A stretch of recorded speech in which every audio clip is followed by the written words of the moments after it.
रोहतक के लोगों को ये विश्वास दिलाने के लिए आया हूं कि ट्रिपल इंजन की सरकार 12 तारीख के बाद रोहतक में भी बन जाएगी।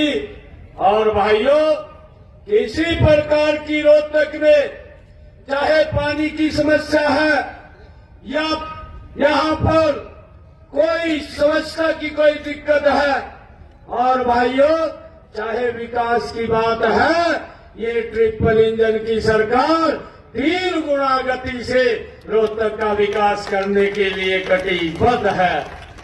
ये संकल्पित है, कोई कमी हम नहीं छोड़ेंगे।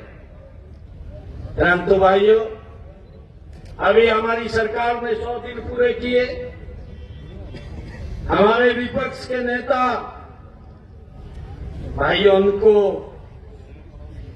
नीचे की ग्राउंड की जानकारियां कम रहती है, ट्वीट वाली ज्यादा रहती है। ट्वीट तो एकदम करते हैं, नीचे देखते नहीं, नीचे क्या हो रहा है, क्या चल रहा है उसकी जानकारी नहीं है, तुरंत ट्वीट कर देते हैं।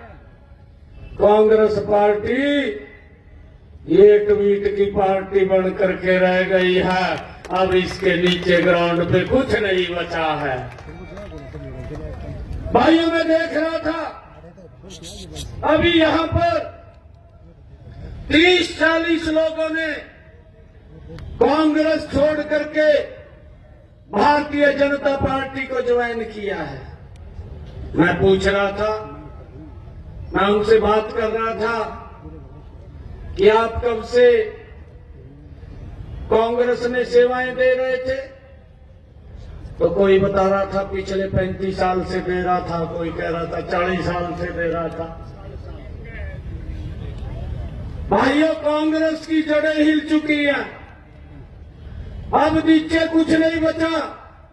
अगर 40 साल का कार्यकर्ता भारतीय जनता पार्टी के अंदर ज्वाइन कर रहा है, नरेंद्र मोदी को ज्वाइन कर रहा है, तो कांग्रेस पार्टी एक मूड़ी रह गया, बाकी कुछ नहीं रहा। वे राहुल गांधी घूम रहा,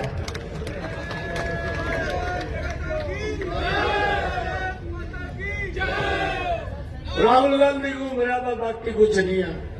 और वो भी गजब का बयान दे दे, कई बार बयान भी ऐसा दे दे, कहा मैं जलेबी की फैक्ट्री चलवाऊंगा। पक्का चलवाए दे भाई। एक भगवान आके मारे बोले आदमी और कहा जी मन दुकानदारी कर लेने दे, हमने फैक्ट्री नहीं लगाने का।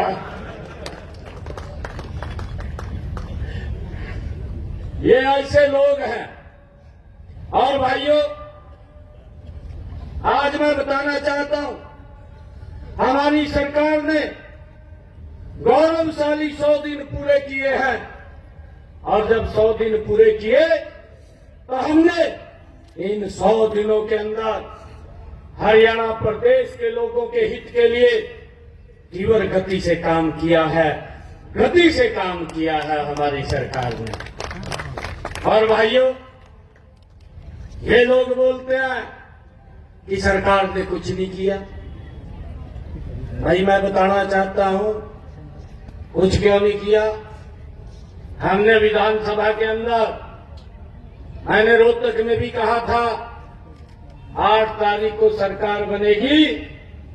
जो हमारा किडनी का पेशेंट है, जिसको डायलिसिस कराना पड़ता है, 8 तारीख के बाद हरियाणा के हॉस्पिटल में फ्री हो जाएगा।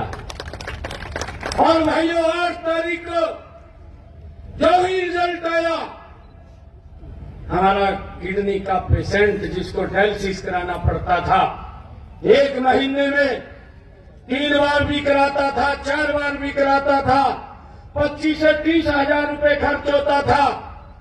आज हरियाणा के सरकारी हॉस्पिटल, मेडिकल कॉलेज और हमारे पीजीआई, भाइयों, कहीं पर भी आज उसका डायलिसिस का पैसा नहीं लगता। हमने आते ही उसको फ्री करने का काम हमारी सरकार ने किया है। भाइयों, हमने अपने संकल्प पत्र में कहा था 8 तारीख के बाद हमारी वो बहनें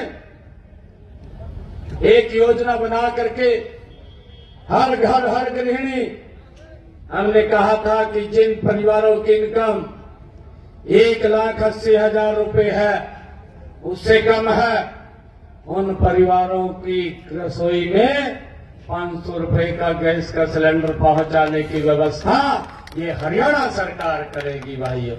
और आज मिल रहा है, इनको दिखाई नहीं दे रहा। 15 लाख लोग जुड़ चुके हैं और लगातार मैंने अधिकारियों को कहा जो पात्र व्यक्ति हैं उनको इस योजना के साथ जोड़ करके 500 रुपए का गैस का सिलेंडर हमारी सरकार देने का काम कर रही है।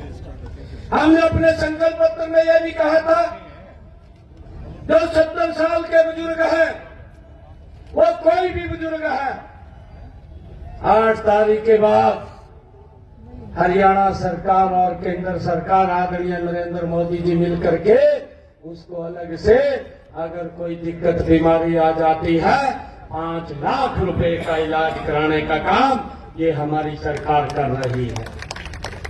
करने के लिए आया हूं, रोहतक की सरदारी के बीच में आया हूं कि आप अपना एक एक वोट 2 मार्च को कमल के बटन का सामना दबा करके हमारे 23 के 23 कमल के